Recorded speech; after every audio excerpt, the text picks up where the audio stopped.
మన తిరుమల వైభవం యూట్యూబ్ ఛానల్కు స్వాగతం. ఈరోజు మరో వీడియోతో మీ ముందుకొచ్చేశాం.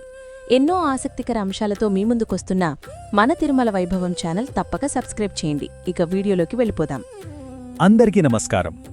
ఈరోజు మనం మాఘపురాణంలోంచి ఒక అద్భుతమైన కథను తెలుసుకోబోతున్నాం. ఇది నమ్మకం, మార్పు అన్నింటికీ మించి ఒక పవిత్ర మాసానికి ఉండే శక్తి గురించి చెప్పే కథ. అసలు ఒక మామూలు కప్ప చూడచక్కని ఒక అందమైన స్త్రీగా మారిపోవడం సాధ్యమేనా? ఎలా జరుగుతుంది ఈ అద్భుతం? మరి కేవలం ఒక్క నెల రోజుల్లో ఎలాంటి రహస్య శక్తి దాగి ఉంటుంది? ఒక శాపాన్ని కూడా మార్చేంత శక్తి దానికుంటుందా? ఇంకో ప్రశ్న, మనం ఒక్క క్షణం చేసే పొరపాటు మనల్ని 1000 శాపానికి గురి చేస్తుందా? ఈ ప్రశ్నలన్నింటికీ సమాధానం మన ఈ కథలో దొరుకుతుంది. సరే, ఇక కథలోకి వెళ్ళిపోదాం. మన కథ ఎక్కడ మొదలవుతుందంటే పవిత్ర కావేరీ నది తీరాన ఉన్న ఒక ప్రశాంతమైన ఆశ్రమంలో అన్నమాట. అక్కడ ప్రజ్ఞాముని అనే గొప్ప జ్ఞాని, భక్తిపరుడైన ఒక మహర్షి తన భార్యతో కలిసి నివసిస్తూ ఉండేవాడు. ఆ ప్రజ్ఞాముని అంటే మామూలు ఋషి కాదు. ఆయన వేదాంగ పారంగతుడు. తన ఇంద్రియాలని పూర్తిగా జయించినవాడు. చిన్న పెద్ద అనే తేడా లేకుండా అన్ని జీవుల పట్ల ఎంతో దయ, కరుణ చూపించేవాడు. చెప్పాలంటే ఆయన జీవితమే ధర్మానికి అంకితం. ఇలా ఉండగా ఎంతో ఆధ్యాత్మిక శక్తితో నిండిన పవిత్ర మాఘమాసం వచ్చేసింది. ఇంకేముంది, ఆ పవిత్ర మాసంలో ప్రజ్ఞాముని తన పూజలు, అనుష్ఠానాలు అన్నీ కూడా రెట్టింపు భక్తి శ్రద్ధలతో మొదలుపెట్టాడు. సరిగ్గా అలా ఒకరోజు ఉదయాన్నే ఆయన తన భార్య దగ్గర వెళ్ళాడు. చాలా ప్రేమగా మాఘస్నానం ఎంత గొప్పదో వివరించడం మొదలుపెట్టాడు. చూడు, ఈ ఒక్క స్నానం చేస్తే చాలు, కోటి యాగాల పుణ్యఫలం దక్కుతుంది, మనకు మోక్ష మార్గం లభిస్తుంది అని చెప్పి తనతో పాటు స్నానానికి రమ్మని ఎంతో సున్నితంగా ఆహ్వానించాడు. అయితే అసలు కథ ఇక్కడే మలుపు తిరుగుతుంది. ఆయన ఎంత చెప్పినా ఆ పవిత్రమైన ఆచారం పట్ల ఆమె ఆలోచనా విధానం పూర్తిగా వేరుగా ఉంది. ఆమె మనసులో భక్తి కంటే కూడా తన సుఖమే ఎక్కువైపోయింది. తెల్లవారుజామున ఆ గడ్డకట్టె చలిలో స్నానం చేయాలా, ఆ ఆలోచన రాగానే ఆమెకి నవ్వొచ్చేసింది. ఆమెకు ఆ సమయంలో తన సుఖం, ఆ వెచ్చదనం తప్ప ఇంకేదీ పట్టలేదు. చాలా ధిక్కారంగా అంది. ఏంటి, మాఘమా? స్నానమా? ఎంత కొరికే చల్లో ఎవరండి స్నానం చేసేది? మీరు చెప్పినట్టు చేస్తే నేను చలికి చచ్చిపోవడం ఖాయం అంటూ ఆ పవిత్రమైన ఆచారాన్ని చాలా తేలిగ్గా తీసిపారేసింది.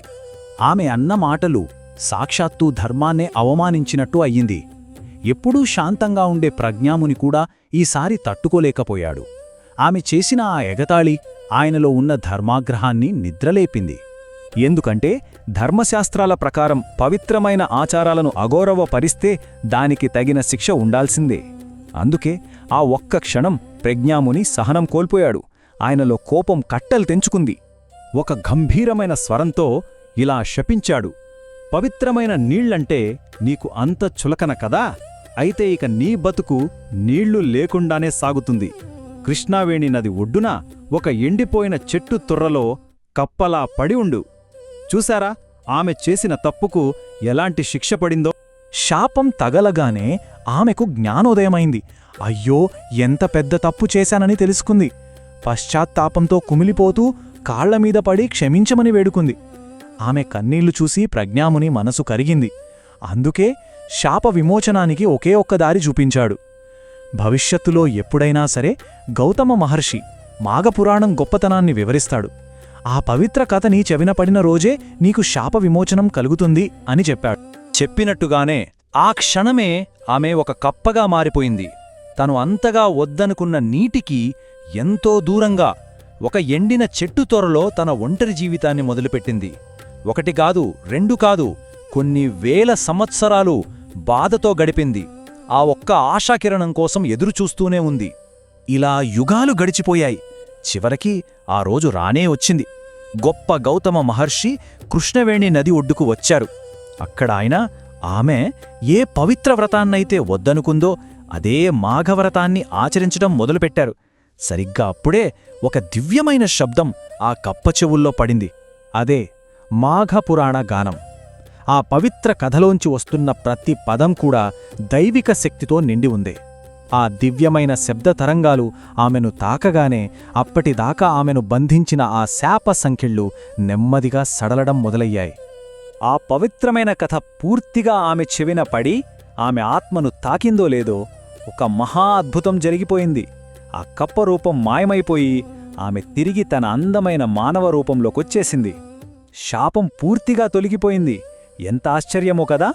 తన నిజరూపం రాగానే ఆమె పరుగెత్తుకుంటూ వెళ్లి గౌతమ మహర్షి పాదాల మీద పడింది. కన్నీళ్లతో తన కథంతా చెప్పింది. ఆమె పశ్చాత్తాపాన్ని చూసిన ఆయన, అమ్మా, ఇక నీ ప్రయాణాన్ని పూర్తి చేసుకో. కృష్ణావేణి నదిలో మాఘస్నానం చేసి పూర్తి నమ్మకంతో నీ ప్రాయశ్చిత్తాన్ని ముగించు అని మార్గం చూపించారు. చూసారా, మనం మొదట అడిగాం కదా, ఒక మామూలు కప్ప అందమైన స్త్రీగా ఎలా మారింది అని? సమాధానం ఇదే. కేవలం మాఘపురాణం యొక్క పవిత్ర శక్తి వల్ల, దాని మహిమను వినడం వల్లే ఆ అద్భుతం సాధ్యమైంది. ఇక మిగతా 2 ప్రశ్నల సంగతేంటి? 1 నెలలో అంత శక్తి ఉంటుందా? ఒక్క క్షణం తప్పు చేస్తే 1000 ఏళ్ల శిక్ష తప్పదా అని. అవును, ఈ కథ మనకు చెప్పే నీతి అదే. మాఘమాసానికి ఉన్న శక్తి అలాంటిది. అది ధిక్కారాన్ని కఠినంగా శిక్షిస్తుంది, అదే సమయంలో భక్తిని అనంతంగా ఆశీర్వదిస్తుంది కూడా. మనం ఇప్పుడు తెలుసుకున్న ఈ అద్భుతమైన కథ మాఘపురాణంలో ఉన్న ఎన్నో గొప్ప కథల్లో కేవలం ఒక్కటి మాత్రమే. ఒక్క కథ వింటేనే ఇంత మార్పు, ఇంత పుణ్యం వస్తే మరి ఆ పురాణంలో ఉన్న కథలన్నీ వింటే మనకు కలిగే ఆశీర్వాదాలు, మనకు లభించే జ్ఞానం ఎంత గొప్పగా ఉంటుందో కదా! అందుకే ఈ ఆధ్యాత్మిక ప్రయాణాన్ని ఇలాగే కొనసాగిద్దాం. పూర్తి మాఘపురాణాన్ని తెలుసుకుని ఆ శ్రీ మహావిష్ణువు సంపూర్ణ అనుగ్రహాన్ని పొందుదాం. దీనికోసం ప్రతిరోజూ మాతో కలిసి ప్రయాణించండి. సర్వే జనా సుఖినో భవంతు. చూశారు కదా, ఒక మంచి వీడియో. ఇలాంటి మరిన్ని మంచి వీడియోల కోసం మన తిరుమల వైభవం ఛానల్ తప్పక సబ్స్క్రైబ్ చేయండి. మరియు ఈ వీడియో కూడా లైక్ మరియు షేర్ చేయండి. అన్నట్టు క్రింద డిస్క్రిప్షన్లో ఉన్న మన వాట్సాప్ ఛానల్ తప్పక ఫాలో అవ్వండి. అక్కడ మరిన్ని ఆసక్తికర విషయాలు తెలుసుకోవచ్చు.